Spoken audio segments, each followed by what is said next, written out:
Hello. We should be live. Hello. Welcome Hello. everyone. Welcome. This is the Stream of Truth, and I am Dr. Tassel Faith Shamebrook. And I'm Sean Kelly. And today we will be talking about the fast track to Ascension. Yes. This sounds really cool. I'm excited to be on this fast track. Sounds fancy. It sounds fancy. Yeah. Sounds like something you'd want to get on board with. Yeah, exactly. Seems helpful. Yeah, it's interesting to think about it this way because I think it's obviously true. Like when we step aside and sort of look at it, it becomes obvious. So what we're talking about, just to be clear, is that we believe that the fast track to ascension is through relationships, and it's when we sort of shift our perspective on the relationships itself that we start to see how that's the case. And I think that one of our main points today is to help talk about how to actually shift that perspective, and we'll give a little bit of examples on what we did recently and some of our little clashes that we've had over the last few days. I mentioned in Monday's stream that I've been very sensitive and irritated. So that's persisted. I'm not irritated anymore. Now I'm just sensitive. Now I'm just like a baby. Like I'm just a wimp right now, basically. Oh, okay, but and- that's such a judgment right? That a Oh, man I'm just saying it in feel- I'm saying it Sorry. in jest. I'm not All right. I'm not actually considering myself to be a wimp. Yeah. I'm a man. No, I'm Well, it seems like you're feeling a lot, yeah. and I'm maybe- calling that bad or something. right. Right. That's not manly. I'm not trying to do that. And actually, I'd like to correct. Thank you for saying that, because I'd like to correct. On Monday, I was in a really low place when we were doing the stream, and I suggested that when people were sort of saying their feelings, that a lot of times they're just complaining, and I'd like to sort of backstep on that. Sometimes in these Thank live goodness. shows, like, we're not always going to be at our tip top when we're doing them. And I certainly was not tip top. I definitely felt like a low vibe. And so that came out, and like my own stories that I held from my childhood and all that of sort of what the kids call toxic masculinity. Good term. I think a lot of that sort of came out in that way, and at that time it was my truth. I did mean it when I said it, Yeah. but on reflection, even almost right after the stream, I was like, I don't know if I actually feel like that, and I had to think about it. We talked about it a little bit more, and then I was like, yeah, I don't think I feel that way, and I wanted to clear that up. I think it's always important to share your feelings. I do think that it's important to do it from a balanced place, which we'll talk about later, but I just wanted to correct that. I don't think it's complaining to share your feelings. I do think there's a threshold where, like, it can become a little too much for somebody else to offer so much to them, and they may not be able to hold space. That doesn't mean it's complaining. It just means that, everybody has a limit to what they can deal with too. So, anyways, I wanted to clarify that. I don't think it's complaining. It's not complaining to share your feelings with people. I don't really know why I said that, other than I think I was just in a bad way, I was in a low vibe, and I said some weird stuff, I guess. So I wanted to correct that. That is so amazing.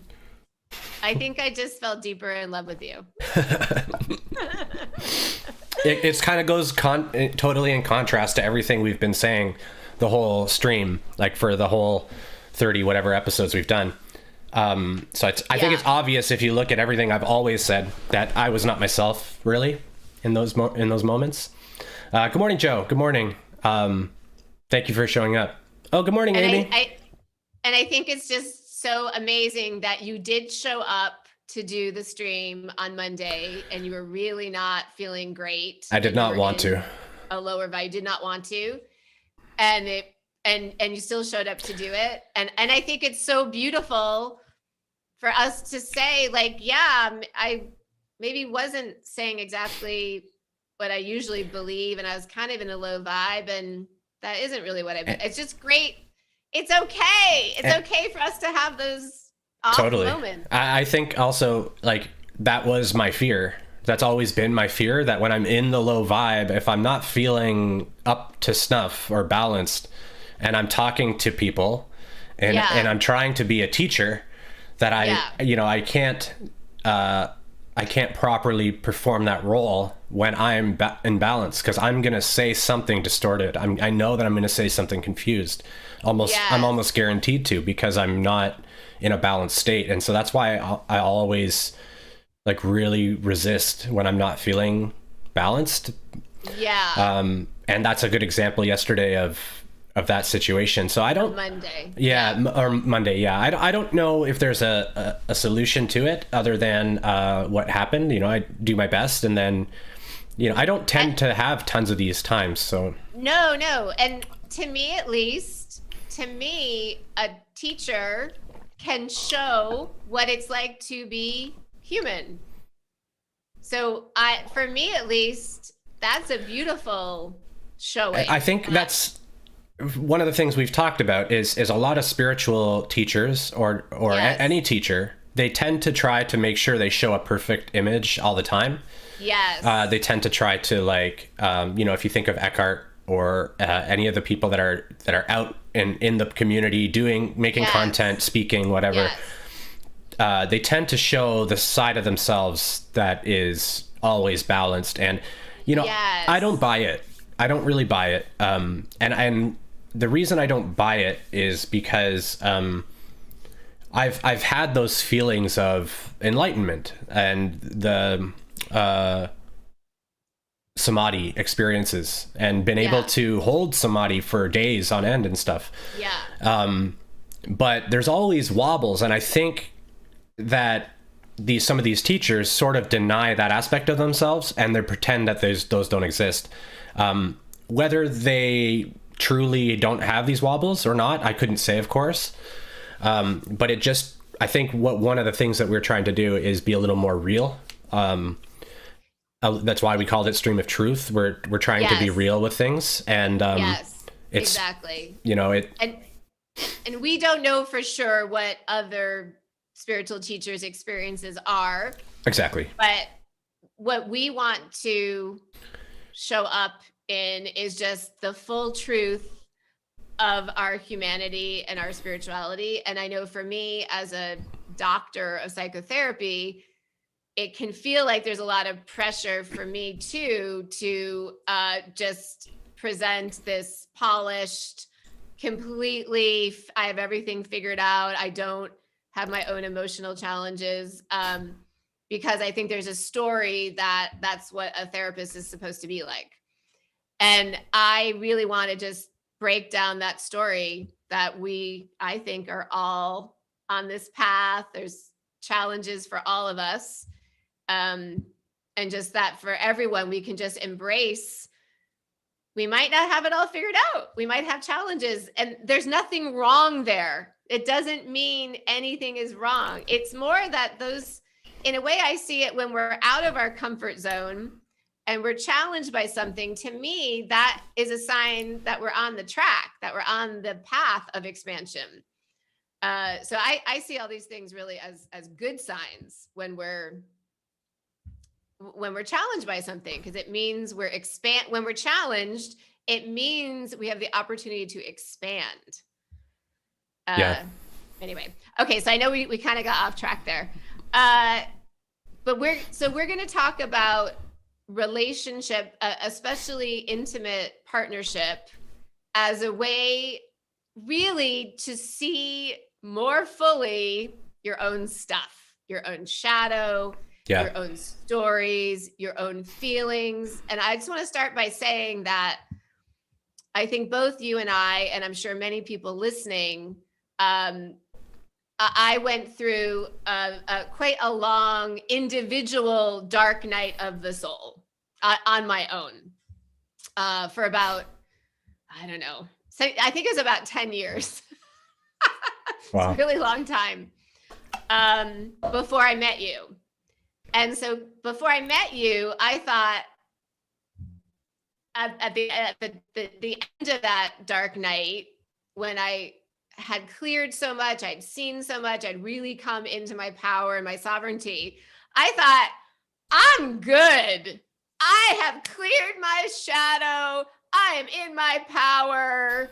I have arrived. To some extent, I'm enlightened. Although I don't really use that term. Yeah, I think that term is a little misleading. I don't know. It sounds spankable to me. Well, it sounds like a destination. And yeah, it's not. It's not. It's an eternal. It's literally an eternal journey. Right. Yeah. Yeah. So yeah, I don't use that term myself. I don't use it too much. Anyway, I just thought, I'm together. I've got it going on before I met you. Okay, then we meet. And then we meet. You're like, what is this human? What is this person? A very unique person. But I meant more like once we met and basically started our partnership and all the shadow was coming up, all the catalysts were coming in our relationship, all the feelings, and it was so humbling. I mean, to the point where there were moments I was like, I don't know I can do this, because I felt so like out of my control, I guess. I thought I was together and balanced in a lot of ways. And then the relationship brought up so much and continues to bring up so much. Not quite as, I would say, intensely as in more in the beginning. So what my experience has been is our relationship has helped me see my shadow in a much deeper level. It's like I'm going back to things I thought I had mastered: self-love, self-sovereignty, my own power. And no, there are so many deeper levels there that can be mastered through the relationship. Yeah.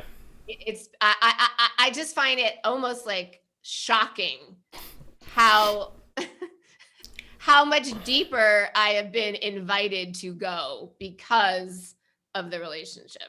Yeah. Can I talk a little bit about the metaphysics and what's happening energetically? Yes, please. So there's this huge misconception in the world, in the spiritual communities, that like that someone else has a bad energy and then you're feeling their energy. So what's happening there is you're feeling your own energy. Yeah. We're all one, and it's not a figure of speech. It's the absolute truth. It's the only real truth that we'll ever really uncover in this density. And what's happening is their energy, you're interpreting their energy in yourself, and that feels bad. It's not their energy that is bad. Their energy is as it is. Then we ascribe a judgment to it, like it feels icky or dense, or I'm not saying that their energy isn't something that you have to enjoy, but their energy is as it is, and then you experience it in yourself, and what you're experiencing is only really your energy. It's not their energy that you're experiencing. So the way that this ends up helping us in relationships is we can just understand that it's our judgment of the person that's making us uncomfortable being near them or talking to them or whatever it is. I'm mostly talking about now, a stranger in the street, or, somebody who seems negative, who's trying to talk to you and you're getting bad vibes from them, or you think you're getting bad vibes from them. Really what's happening is you're having bad vibes inside because stuff isn't resonating. And so you could use those as indicators to step away from that and all that. Of course, I just wanted to clarify sort of what's actually happening. We're not feeling their energy. We're feeling our own energy in response to theirs, is one way to look at it. But really, it's all the same energy mingling with itself is sort of, the universe experiencing itself through both fractals of consciousness of the creators. So you can then apply that to a relationship like mine and Tassel's, or a closer relationship, your friends and family, people that you talk to a lot. Whenever they're doing anything that feels bad, it's your energy that's feeling bad. It's not, generally speaking, it's a narrative of some kind, a story that, the rational mind goes, in the past, when I've experienced this type of thing, it feels very samey to what Jane did to me 10 years ago when Jane did this horrible thing. It feels the same as that. Therefore, this is likely what's occurring now. And then we just fall into that chasm of judgment, basically. Judgment based on stories that are not relevant to the moment. That, we start to live sort of in the past and fall out of balance. But what we're truly looking at is aspects of ourselves that we don't accept, aspects of ourselves that we don't love, that we don't resonate with, that we discard. So, and we'll talk more about balance, or not balance, but an actual example of how this worked out between me and Tassel. But once we understand that we're only ever really experiencing ourselves, we're not experiencing the other. They're not doing anything. And the negative stuff that seems like they're doing is usually just a story. Especially like if both of you are generally higher consciousness, spiritually focused, trying to be, your best version of yourselves. Especially in those cases like that, most of the time, these stories that you have do not at all align with what they're actually trying to do or actually being. Those stories were formed usually when you were unconscious and the person that you were engaging with was also unconscious. You were both doing crazy stuff to each other, most likely. And now those stories carry into more ascended relationships or more spiritually focused relationships, and they pop up from time to time. Yes. So I just wanted to talk about that a little bit. Yes. I love everything you said. And I want to just... Yes, exactly. It's a lot like PTSD. Joe said it's a little like PTSD. Also, good morning, Jamie. Good morning. That is so true. It is. It is PTSD. It's exactly PTSD. Totally. It's the brain has, or, the self has had trauma in some way. In other relationships. It comes back. Yeah, it's the same thing. Absolutely. Totally. And I want to just first back up to the more 3D mainstream way we might look at a conflict in a relationship. And I experienced this many times in my work with couples in therapy. So there's a conflict, and then it's very easy in the 3D mindset to focus almost solely on what the other person has done. Yep. He did this and it's awful and I'm so angry, and it needs to change. If he doesn't change, that's it. I'm exactly. done. Yeah, the other person must change, and I'm going to focus most of my energy and thinking on what they did. Okay. And that can usually feel safe too, because then I don't have to really feel my own stuff or look at my own. We're externalizing. We're externalizing all the pain. Exactly. Onto them. It's all his fault. It's much safer to do that. It's his fault. And then often what happens when we come together to talk is it's just a battle of you did this, you did that. Yeah. You need to change. And okay. And of course, if somebody comes at you with a you need to change, your sovereign self is going to go, excuse me. No. Yeah. Then they get defensive. So your attack will be met with defense. And, totally. And I participated in this type of communication for most of my life with men. And I think in the beginning of our relationship, I'll just say, at least on my part, I think I was orienting that way too. Well, even still, we can slip into this still by we accident. at times slip into it. On Yeah, occasion, absolutely. we forget the bigger perspective. It can be really Exactly. hard when you're in the depths and the darkness, the confusion. It can be hard to step out and look at the bigger picture. Yeah, and I would say over the past few days, you and I both went a bit unconscious at different points and kind of did some of this stuff, and it was really hard on Yeah. the relationship when we were in that. It was hard. Yeah. So the 5D more spiritual perspective way to do this, and which is going to fast track us on our ascension, which is great, is okay, we have a difficult interaction with our beloved partner. Yep. And the first thing we do is we zoom out and we just go within, and we do self-reflection. Oh golly, what feelings are coming up for me in this interaction? What stories are coming up for me about the other person, about myself? Are there other experiences with other people that this reminds me of that maybe I didn't really fully process back then? It feels like the higher self will just lead you through past memories often. That's what I experience with these catalysts.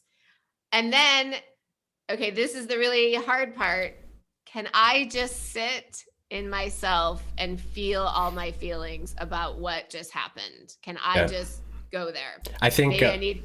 Oh, sorry. I just wanted to say, I think it's important in order to get the higher self to do that, to bring that in, we have to be oriented towards understanding that, oh, this is my stuff, and yes, I do intend to be open to it, right? It's really that intention. Yeah, they won't guide you into that unless you're intending for that. Like, you receive what you believe, right? If you believe it's an externalized problem, that's what you're gonna get evidence of. The rational mind will go, oh yeah, I'll give you all the reasons that you're right. Yes, good point. But if we shift the perspective, the higher self will be able to, the heart will be able to step in and say, here's where I'm hurting. And that's part of, I think, the free will aspect of being on the planet, right? We have to ask for that higher information to come in. Yeah, you have to ask and intend that that's what you want, right? You want to review yourself. Yes. If you want evidence that the external party did something, then you're going to get it. Right, exactly. You'll get what you asked for, yeah. So to me, at least, and as a therapist, I think I've seen this over and over again with people I work with, the feeling our feelings is the hardest part, because I'll just give a real life example. Some of the stuff that you and I went through over the past few days brought up very painful feelings for me of like being abandoned, being shut out, being not able to speak my truth, being alone. And yeah, like, I want to feel all that. No, I don't. I have no desire to feel all that. But that's what the situation brought up for me. And that's what was helpful for me to feel. So I did go there and I felt it. And what was so interesting to me is my higher self brought me through lots of other experiences in my past, especially in my childhood, where that was happening, where things would happen and I'd feel very abandoned and I'd feel shut out and I'd feel alone and I'd feel I could not speak my truth. And I had so much insight into what I did experience as a child. I mean, like most of us, I've been going over that stuff for decades, but it was a much deeper understanding of my feelings as a child and what I experienced. And in the end, I feel very thankful that we had that experience, because the way I see it is I'm holding all that energy in me. I'm holding that energy of having felt abandoned and shut out as a child. And that's just living within me. It's living within me. And I'm continuing to attract situations that are a match to that until I really see that shadow Mhm. and can really feel it and move it through me. And so I am grateful that we had that interaction, and then I was able to really feel it, see it, and I believe I moved quite a bit of it through me. Yeah, So I think it's on its way and now. on my side, I was feeling just very worthless. Ah, This is something that I deal with a lot, my self-value, I guess. yeah. Because my life has not taken the trajectory that, most people would consider successful, or, Yes. I had For a man. for a man, so I was working a lot. I had a lot of identity tied up in my job, and what I did for work, which I worked in IT for a bit over a decade. I was successful. I had a wife and kids. I still have children, and now I have an ex-wife, but and I still see my children, but I only see them 2 days a week. I can feel very much like I let them down. I did not meet my expectations as a father, that I should have just stuck it out, things like that. And then I also got fired 3 times in a row as the universe was saying, this isn't for you. I just kept getting let go. There was no reason. There was no cause for being let go. It was termination without cause 3 times in a row. And never any explanation, just, we don't want you anymore. And so anyways, I kept getting fired. And so I just dumped all this judgment onto myself for all of that. But then I had my awakening, and I sort of let go of a lot of it, but I didn't truly look at it yet, I think, deeply. I just sort of did the whole, that's in the past, I don't really need to go there. Which I think is, in some ways can be useful, but depending on what it is, like you'll end up needing to see it at some point. So, Yes. you can choose to avoid, but when it comes to, if you have your set intention is ascension and is expansion and evolution, soul evolution, the higher self will, your intention to do that will override your intention to delay the work. Yes. Because it'll sort of weigh them together. And so once the intention to ascend overrides the intention to ignore shadow, the shadow will come up. So, and these will come up at certain times and stuff like that. I actually wanted to share this because this explains a lot of why I've been so wacky. If anyone's ever seen biorhythms before, but I don't know if I talked to you about this. I have talked to Tassel about this, but I'd like to show the biorhythms for me for today. Oh, cool. You can show it. Yeah, I'm going to show it on the stream. Oh, awesome. I'm just going to turn off this thing. There we go. And so I just want to show this here. So this is the biorhythms. And so you can see that as of today, November 17th, I'm at 100% emotional and 99% adept. And then I'm low in physical energy and low in intelligence. Like I'm below, there's sine waves that go like this, right? At various cycles. And so the adept cycle, when it's at the top like that, or at the very bottom, these are when you are more likely to experience deep catalyst. Like it's a higher probability for you to draw in. It's when your manifestation power is at its highest. And so depending on what you're manifesting or what's coming in for your experience, you're going to experience something that's a higher catalyst. So for me, it makes perfect sense. I've just had a sort of nightmare past couple days. And so if you could think about the 12th, it was probably around the 12th that 11th or 12th, I started to feel crappy. So this was as the adept was passing the midpoint and starting to raise up towards the max. And I'll give you guys the link in the chat. Yeah, I was just gonna ask if that is the link to the biorhythms. And when the emotional is heightened as well, you're more sensitive. So not only am I going through my most probable high catalyst time, I'm also more sensitive because my emotional energy is peaked. My sensitivity to the environment's peaked. And so it's really important. I find this really helpful to have a look at. These are all based on the date of your birth. The adept biorhythm comes from the raw channeling from the Law of One, which I think is a 17-day or 18-day cycle. I can't remember.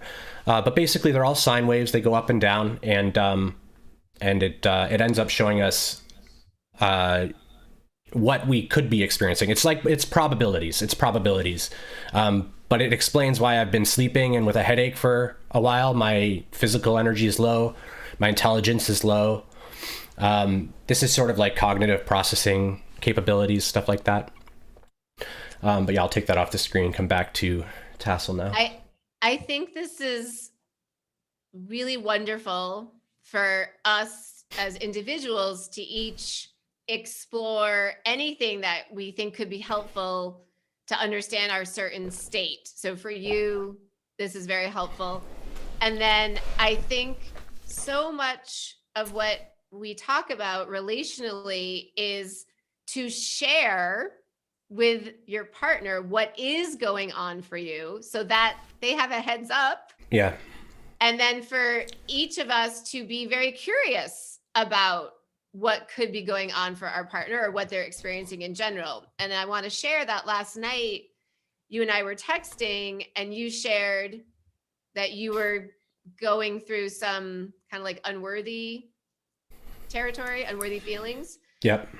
And I just thought it was so amazing and I would say vulnerable to share that with me. And it was so helpful because it helped me know where you're at right now emotionally. And what I texted you back is, thank you so much. That's really helpful because you telling me that I wouldn't say, bring up something a little trickier to talk about with you or do a little repair and some wounds I might have, knowing that you're in that space.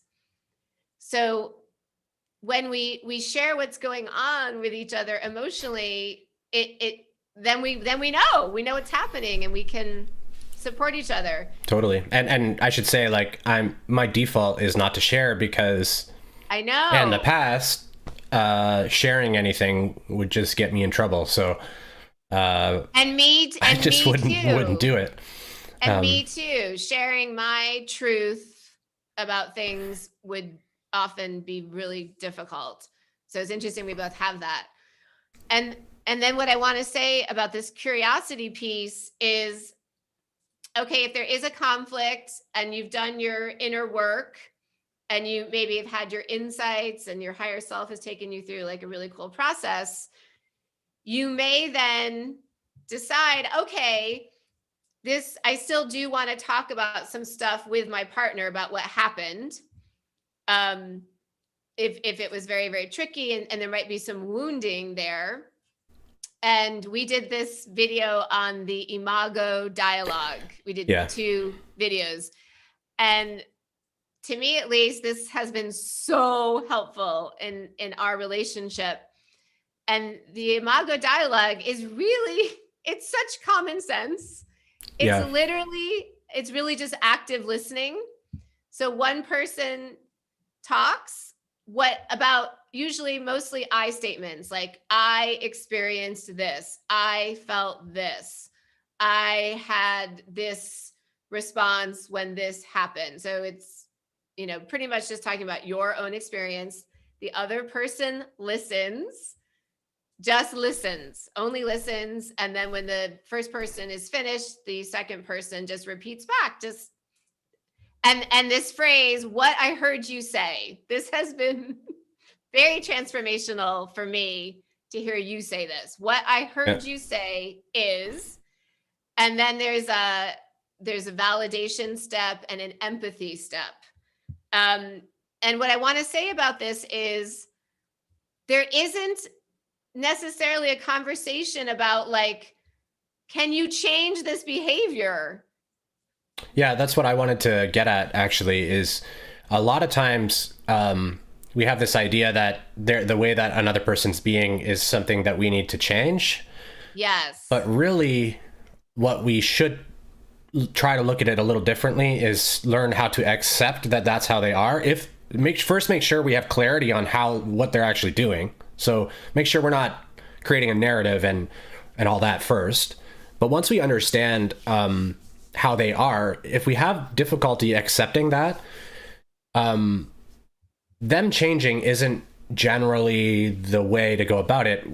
It's more about, I think, accepting and loving them regardless. That gives them the space to want to come in and be more the way that you want them to be. Without that space of acceptance, they're going to feel defensive. Even if the words aren't really said, energetically speaking, they're not going to feel comfortable to meet you more where you're at. What ends up happening when you accept them fully is magically they will just start to be more like you would prefer. They just start to inhabit more of those, because those wounds in you are healed. They don't need to mirror them for you. And so they have more space to be the way that they'd more prefer to be. We can think a lot of times of our significant others as being our teachers in this way. They will teach us the lessons that we are calling for. And so we can sort of be grateful and just say, thank you for being this way that really bugs me, because obviously there's something that I need to work on in myself. And yeah, it's so, oh, sorry. I was just going to say, and the ultimate goal is full acceptance, right? Unity, seeing unity and accepting everything, accepting reality as it is without, this doesn't mean taking action towards enhancing or working towards a preference for your world. When we say acceptance or surrender and stuff like that, sometimes people can think we're saying non-action. But that's not really what we're saying. We're saying accept what it is. And then, in a place of acceptance and love, it's much, much easier and less resistance to then form a vision of what will be next, what could be in the future, what could be better, right? If you're coming at it at a conflict, it's not gonna, conflict begets more conflict. Yes. Like Gandhi said, be the change, yes. Right? You have to be the change, and then the change will come. So I had never fully seen it this way, but in the way that we always talk about accepting any external situation, if we don't accept, what we resist persists. Yes. But when we accept whatever's happening on the external, we usually find that once we accept it, it often just shifts because the resistance has dissipated. The entire goal of the evolution and ascension and third density is soul retrieval. It's finding and accepting ourselves for what we are. We are the wars we witness. We are the poverty and the famine. We are the rapists and the murderers. We are these people are us also. And it becomes very challenging to recognize that we created this as a whole unified collective of beings, not just on the earth, but externally from the earth as well. And our goal is to accept everything that we encounter with resistance. Our goal is to accept it. Until we do that, we're going to keep seeing reflections that we don't like. Yes. So on this more micro level of a relationship, when we hold unconditional acceptance towards our partner, and we're not talking about domestic violence or things that are clearly not acceptable, but when we're in a loving, higher consciousness relationship and some things happen that are difficult, when we hold the unconditional acceptance of each other, so A, we're not resisting it, we're accepting it, and B, as you said, we're holding this loving container that's very spacious, where there's no deadline, there are no ultimatums, there are no demands. It's very spacious. And then it feels like almost magically the highest and best ways of being will just naturally unfold. That seems what happens every time with us. Yeah, and also the noise of things that didn't resonate or bothered you just starts to decrease and decrease and decrease until you're in a generally more tranquil or peaceful state. Because there's not so much about the world or other people that bothers you. You've accepted, right? And accepted all these parts of yourselves. And you and I had a moment in our relationship, maybe like 6 months ago, where we each said something about unconditional acceptance of the other person. I don't know if you remember that moment. And I wrote it down. It was such a profound moment for me. I think I remember that. Yeah. I think you initiated it. You said something like, I unconditionally accept you. And I was like, what did he just say? No one had ever said that before. Like, people have said, I love you, but I unconditionally accept you. Like, what? Most people say, I love you until. I love Yeah, you until you do exactly. this or that. Exactly. It's very conditional. Yeah. Yeah. It was very mind-blowing for me that you were the one who brought us to that level. You introduced me to that idea. I didn't really know that idea of unconditional acceptance. And I think that has helped massively in providing this very safe container for us to go very deep within and to have some uncomfortable conversations with each other, because it's all girded by there's unconditional acceptance. Yeah, and love. I think that's important. There are relationships that you're going to have where this type of communication just isn't really there. Isn't safe. Yeah. Yeah, it's not safe. And in those cases, it's almost, I would say, usually best to just, like for me, this is my orientation. In my experience with everything that I've gone through, it's often best just to work on yourself and notice the things that you're not accepting about them and try to reorient yourself and heal yourself. If you come to them with your feelings, a lot of times they're just, they're not going to really get it. They're not necessarily in a place to meet you where you're at. Now, of course, it's all contextual. It's all based on, and sometimes you just feel like you have to, and, that's all fine too.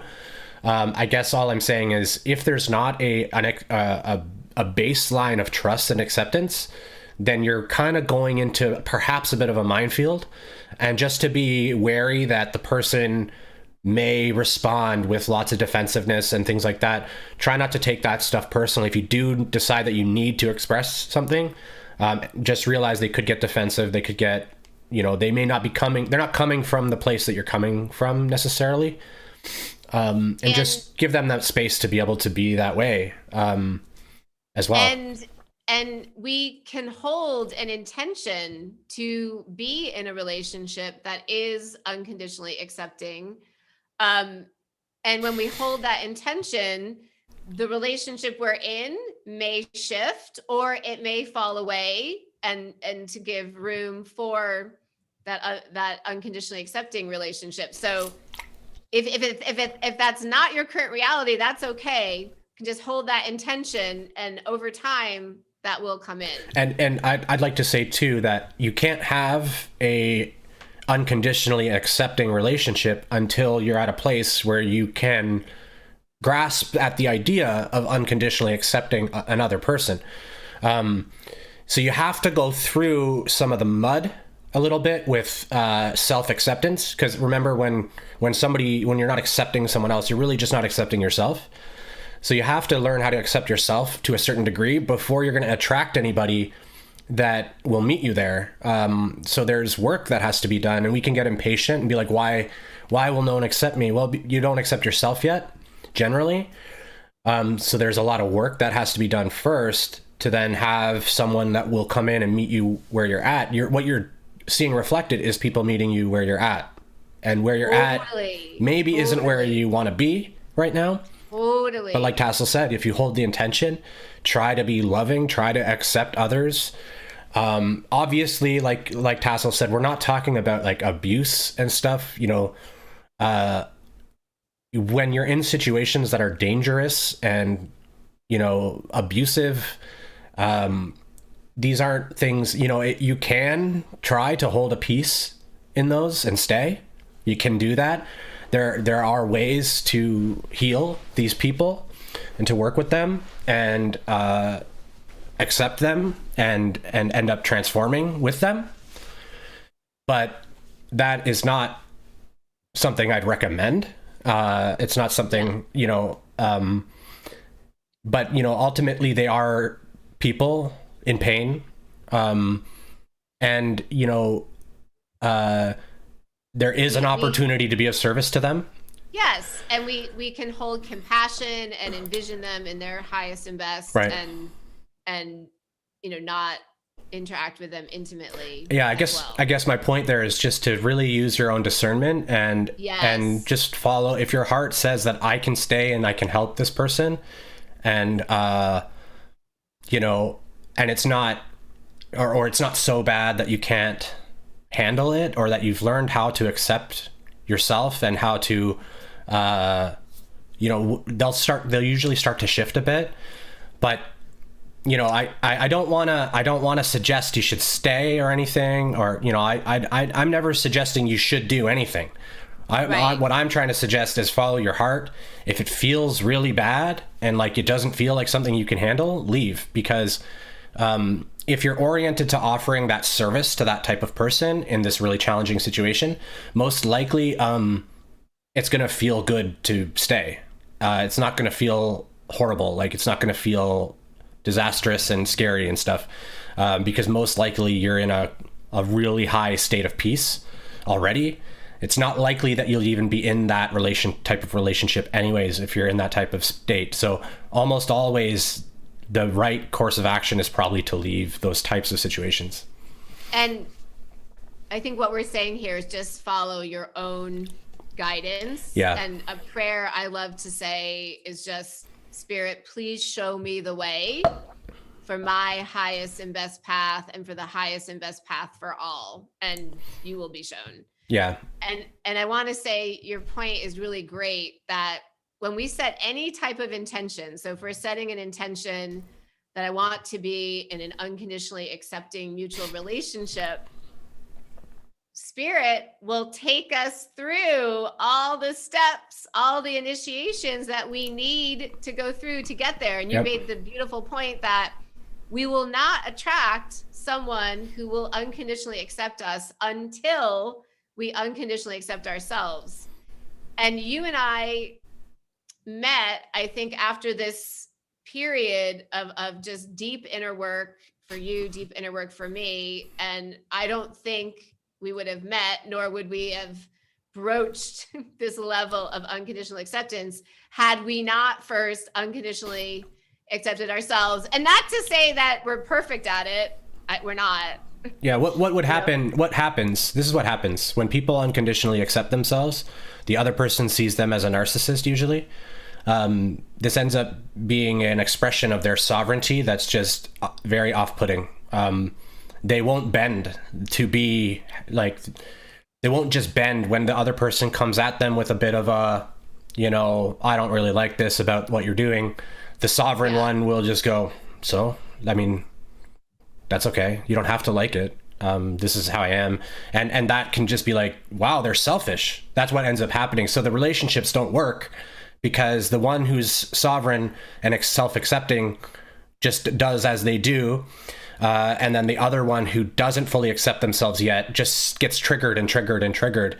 And then we'll go, you know what, they're selfish. I don't want a part of this. That's because sovereignty tends to look like selfishness to somebody who isn't sovereign.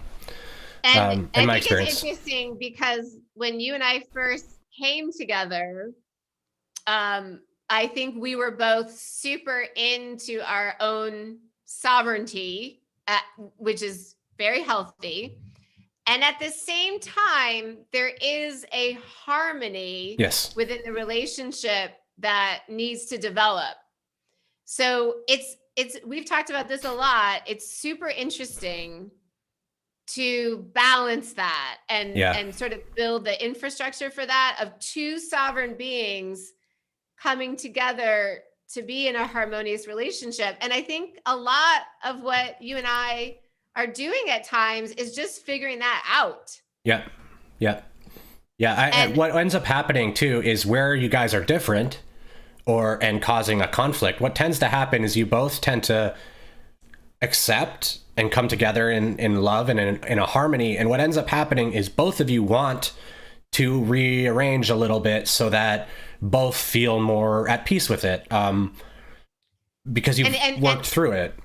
And it seems like you're matched in these conscious divine partnerships. You're matched in a way that the way you would harmonize would be the path that your soul is asking you to go on regardless. Like the way I've expanded in part in response to how I can have more harmony with you, it has been my path anyway. Like we can trust that what is coming up in the relationship is going to be helpful, not only for the relationship, but for our own growth. Yeah, totally. Yeah. It's almost like magical. It's like, oh, that's really good for me anyway. Yeah. Be a bit more like that. Another really important thing is when you feel really bad about an interaction, usually the other person is feeling something about it too. Like, so if you get triggered by something,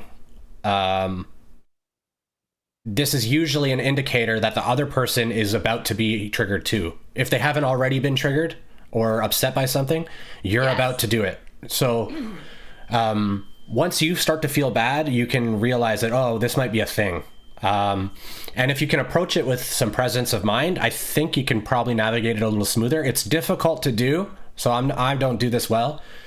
When you're in the negativity and the judgment and all the shame or guilt or blame, whatever it is, it's just all fear and lack. When you're in all that dense energy, it's hard to be present, because what's happening is your consciousness is focused on the past narratives.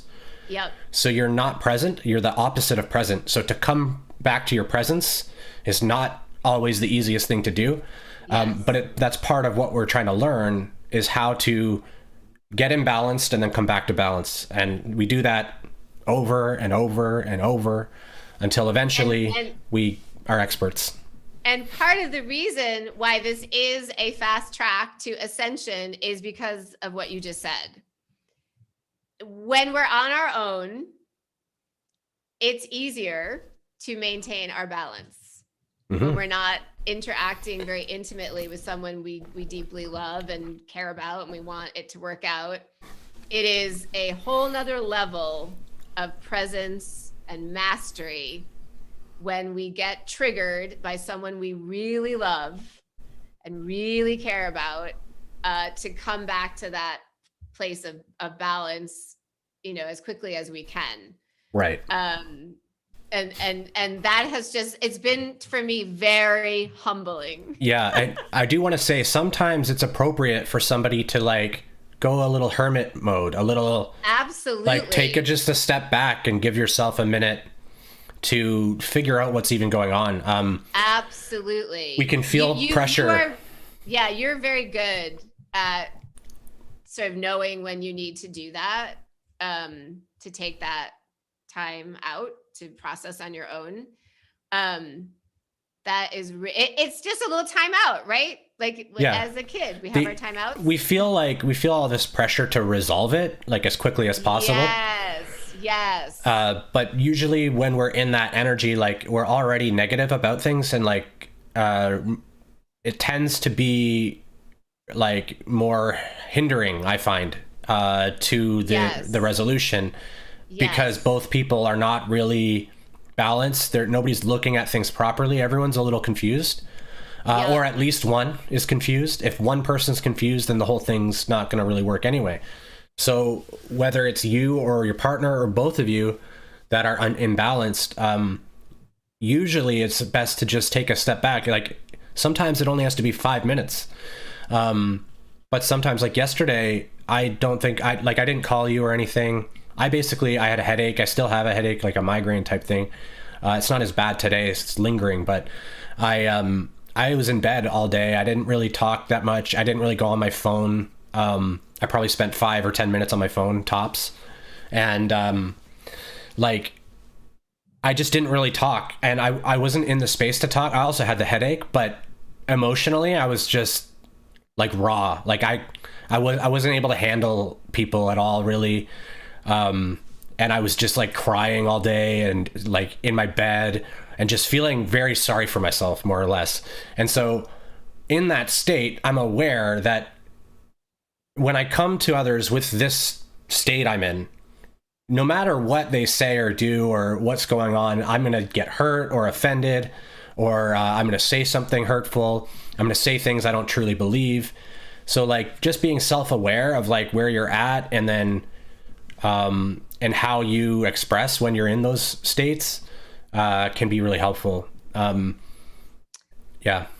Yeah. And that hermit phase, I think it's important to isolate a little bit and think about what's going on with you, right? yes. And this has been a real learning, I think, between you and me. I tend maybe to move through emotional things a little differently, a little more rapidly in a way, maybe. I'm not sure what it is. But I'm understanding about you that you sometimes need a longer period of time to feel everything and integrate it and come back balanced. Yeah, And I think this is typical of masculine, feminine orientations to balance. So yeah, maybe we'll do an episode on that or something.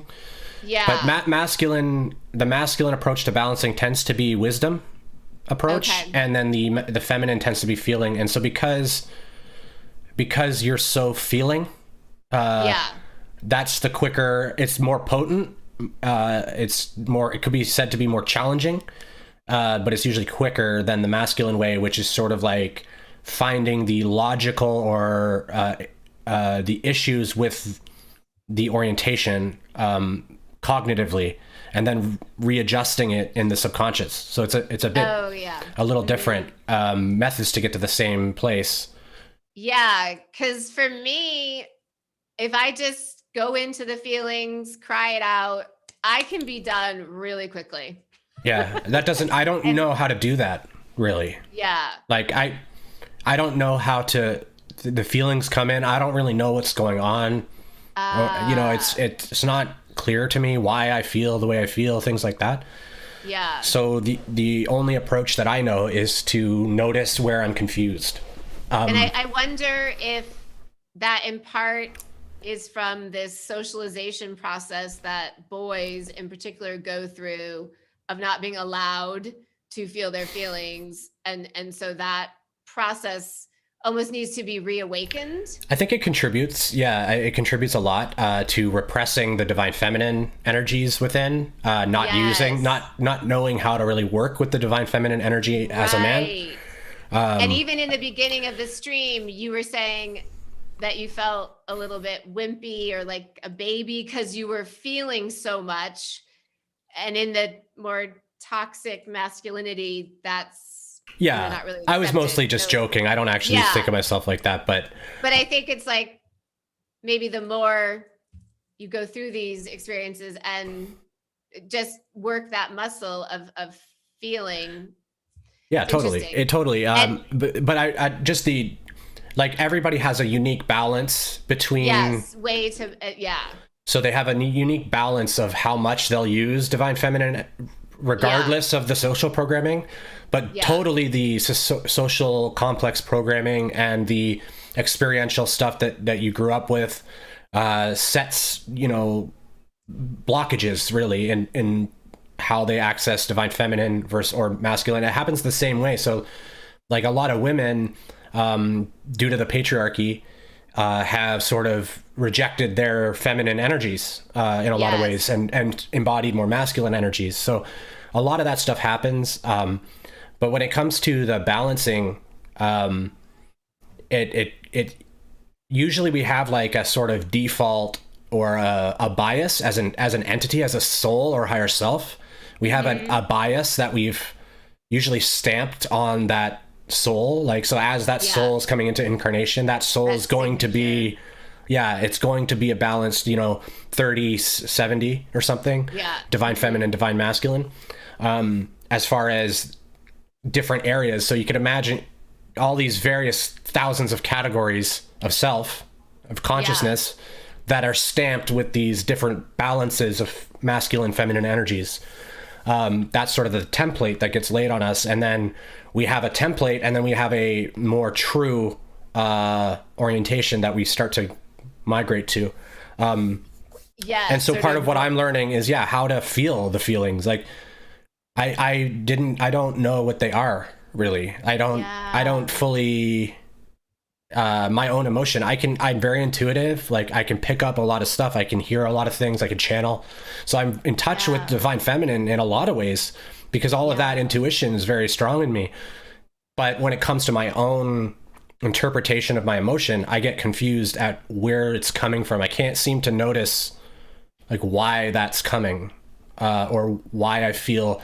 And I usually just feel annoyed, irritated when I get emotion. And I think I get irritated that I'm feeling emotion, more or less. Oh. And then I think that causes resistance, because I'm irritated at the emotion. So I'm not going into it. I'm not accepting it as much. Because you saying that over the past few days, you were feeling really annoyed. Yeah.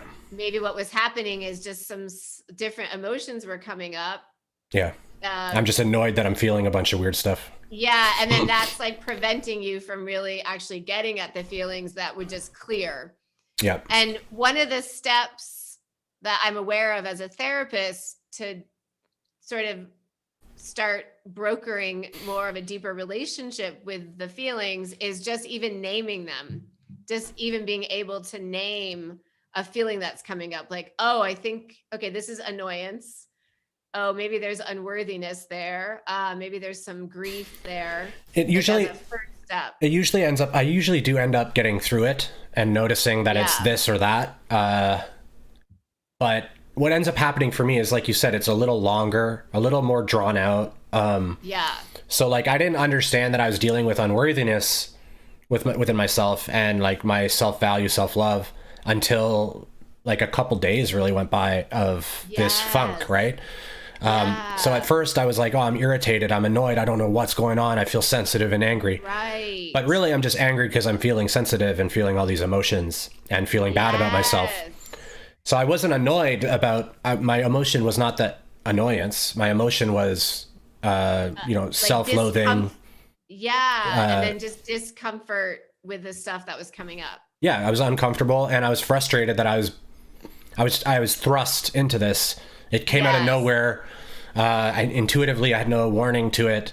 And when my higher self does these types of things, I feel like these are oriented and little surprises sometimes. To test my peace and to test, just see where we're at and these types of things. I can get very like, what's the word? Resentful, frustrated going through it, just frustrated with my own path as well. I can look at all the other people in the world and be like, they seem mostly fine. And I'm like sitting here, and maybe it's because the moon, or maybe it's whatever it is, I'm in misery. Nothing's wrong. Nothing happened, right? Nothing has changed. Nothing has occurred to cause it. I just am suddenly miserable, and I can get just very pissed that I'm like that. I think that's what the irritation and the annoyance is. It has nothing to do with the emotion itself. I feel the same way at times. I feel like, why am I such a deep feeler? Why do I need to feel all this like a lot? I think it'd be really great to do a show on this topic we're talking about how to be more comfortable with your feelings and get to know them and name them and how to feel them, just a little more practical. Maybe I should be your patient. How do you do it? You could teach me how to do this, because I'd love to do a show on that. I figure it out eventually, but I have to get past the angry sort of annoyed it seems like resistance. That's the biggest step, the resistance. But I don't notice that that's what it is usually, right? I just, it takes it. Part of the issue for me is I don't have these experiences too much. I don't have a lot of this too much where I just feel like garbage. Or at least it doesn't feel like I do. So when it does happen and it feels prolonged, I can just be like, what the hell's going on? Yeah, and I just get And maybe pissed. what the hell is going on is just there's some stuff that really wants to come up, Oh, but totally. there's some resistance, Totally, and then it totally. prolongs it. If I just And were to sit with it and try to feel what was going on, it would yeah, be it better. can pass much more quickly. That's what has been my experience. But I want to share that even though I'm a female, I have also in the past succumbed to the programming of don't cry, buck up, just move your way through it. You're so strong. Um, I didn't cry for most of my life. And now crying is really a practice. I cry a lot and it helps me move through my energies. And I love crying. I think I like that. It's a practice. It's a tool. Yeah, I don't think there's anything wrong with crying. Personally, I still seem to have that instinctual hesitation to do it around people. It seems to still be there, like just don't do that. So it's like Yeah. I just don't go there when I'm around other people. Yes. Usually, Yeah. I can and do sometimes, typically with you, occasionally with other people, but when I'm by myself, I cry all the time, and I have no issues about it. And I'm usually quite I happy cry and all proud the of myself time. when I'm I doing cry that. all the time too. Um, and I used to think there was something wrong, and now I do not think there's anything wrong. I think it's a great tool. Our body wouldn't be, equipped to cry unless it's serving some function. Uh, just another point I wanted to make is that I think I've finally been learning that when you need that time, it's best not to talk.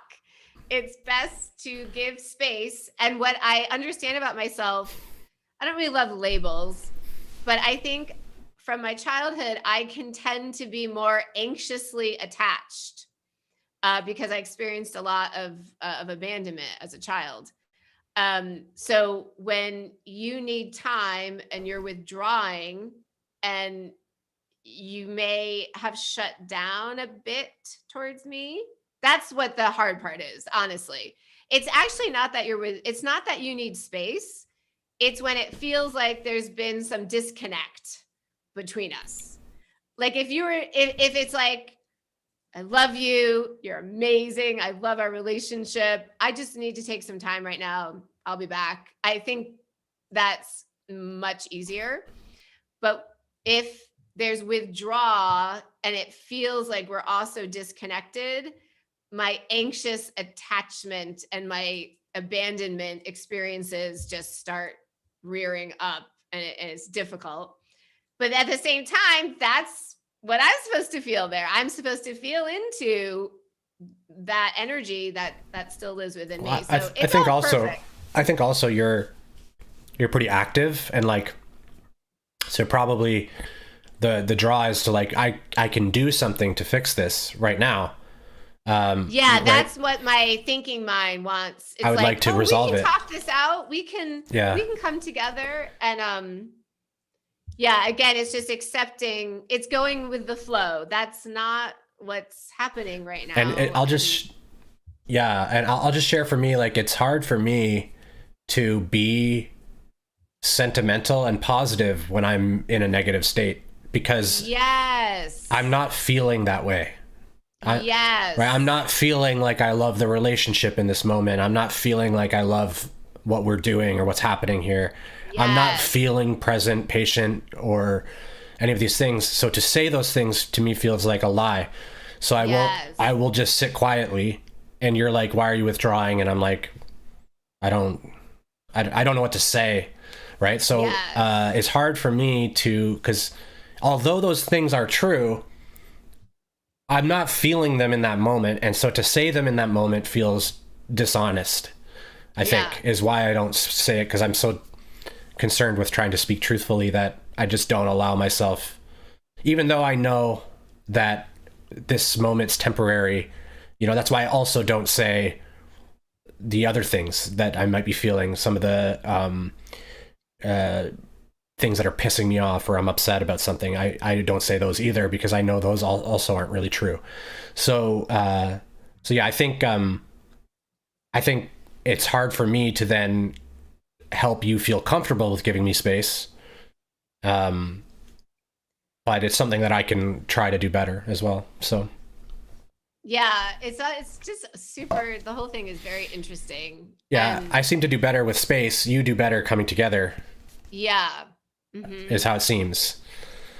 And I think yeah, part of probably my expansion is having faith that we can have time apart. It can even sort of end in the moment not so well. There can be feelings of disconnection, and to just have faith that it will come back together. So I think that's part of my expansion, to just have more faith in general. yeah, and I think part of mine is to maybe not pull away as much, or try to just be a little bit more open. I think I get so defensive because I feel like I'm being attacked. It's me doing it, but I just close off and shut it down. And it's almost like I'm barely there, to be honest. Yes, yeah. And when I get like that, it's pretty instinctual. And when I get like that, it's difficult for me to talk. I don't feel safe, so I don't talk. Usually it's my mouth that has gotten us to the point, or it feels like that to me. So when I feel like my mouth has got me here, then maybe it's time to just shut up. And then I have you like, well, no, let's talk. And so I'm like, but I don't think that that's a good idea. So I get, anyways, I think we're both sort of learning here, and we're different in these ways. We have all these different ways about us, but we're also so very samey and aligned. So it's always really interesting. But I wonder, we're already an hour and 12 minutes, so we should probably close it up now, I think. Yeah. Is it okay if I make a few last points? Absolutely. Yeah. Anything you'd like to say to close her up? So one point I'd just like to say is, in these conscious relationships where we're doing these deep dives, and catalyst is going to come up and conflict is going to come up, just in some ways toggling back and forth a bit between the meta spiritual perspective, what's actually going on, is this is all serving you, it's all bringing to light your own energies, your own shadow that really just want to be cleared and integrated. Having that higher perspective, and then also just honoring whatever your human is feeling. If your human is feeling hurt because of what happened, to honor that as well. Yeah. And to do that inner work around that. And in the end, just to have appreciation and gratitude, to be in a relationship where all this is coming to the light. It's such a privilege. It's a golden ticket, this fast track to ascension through relationship. The amount of growth that I think both of us have experienced since we've come together it's phenomenal. It's been amazing. It's been very challenging, but it's been amazing. So just to have like gratitude to be able to have that experience with each other. Yeah, totally. Yeah, I totally agree. And many people consider this path of conscious partnership or divine partnership as literally a spiritual path. Like we might think of Zen Buddhism as a spiritual path. Yeah, that's how I see it. Totally. Yeah, I see it as an absolute path to ascension. And I for me at least, it's been a very quick path. I think it is. I think it's one of the more quick and also the more tumultuous paths. Yes, it's very intense. It's the path that we have the least sort of control over. Yes, because another person is involved that we really like. In meditation pathways, in Zen pathways, we're we're really exploring our own consciousness and exploring in meditative states. We have a lot of decisions that we are making to do that. We control the environment. We set things up just how we want them, and then we sit. Yeah. And there's a lot of sacrifice in that. Like, when you sit for 8 hours straight or whatever it is, there's lots of sacrifice there. But these are all sacrifices you've decided to take. You've controlled this entire environment, and you're not looking at the mirrors so much. You're not experiencing the sort of direct, very intense emotional pain that is going to come up at times with a partner. Right.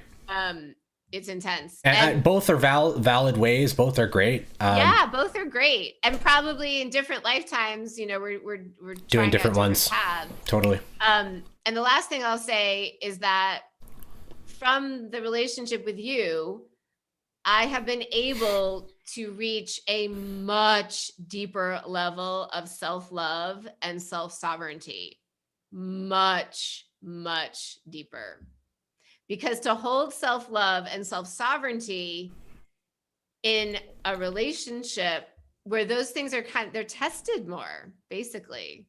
They're tested a lot more. Your partner tests you in all these ways. In all these ways. So when you really embody your self-love and self-sovereignty in partnership, you really got it. It's quite embodied if you're able to do that. So and part of the balance that we were talking about earlier too with self-sovereignty and stuff is like being sovereign but still like being compassionate for the other person's perspective and what they're experiencing from what you're doing or saying. And being open to harmonizing and expanding in ways that feel highest and best. Being sovereign doesn't mean I will never change. I am how I am. It means that you decide how you are. Exactly. And it's your choice. Are running everything through your guidance. And so if you know yourself, if you know that being this way is not conducive to harmony in the relationship, then you can decide, am I willing to adjust a little bit here to help maintain a balance? Or am I just going to go, no, she has to figure it out. It's her problem. Like, because you could take either stance. You're sovereign. Yeah. But which stance is more loving, right? Which stance has more compassion? It could be, we could call it like compassionate self-sovereignty. Or harmonize. Yeah, it's interesting. Yeah, there's lots there. Yeah. Thank you everyone for tuning in. Appreciate it. If you enjoyed and haven't already, consider subscribing. And we're here every Monday, Wednesday, and Friday at noon. Yes, and we also have an amazing Patreon community that's coming together, and there's a link to it in the description. We would love for you to be part of our Patreon community as well. Yeah, and I'm gonna do some more work in the Discord, and hopefully people that are in the Patreon community jump into the Discord. We could start getting that all sorted out. People are on there. Great! I haven't been alive really for the last couple days, so yeah, people are on there. Great, that's great. And I'll get on there too and start talking and stuff like that. So I just wanted to thank everybody. Really appreciate it. Awesome. So much love to everybody. So much love. Take care. Bye.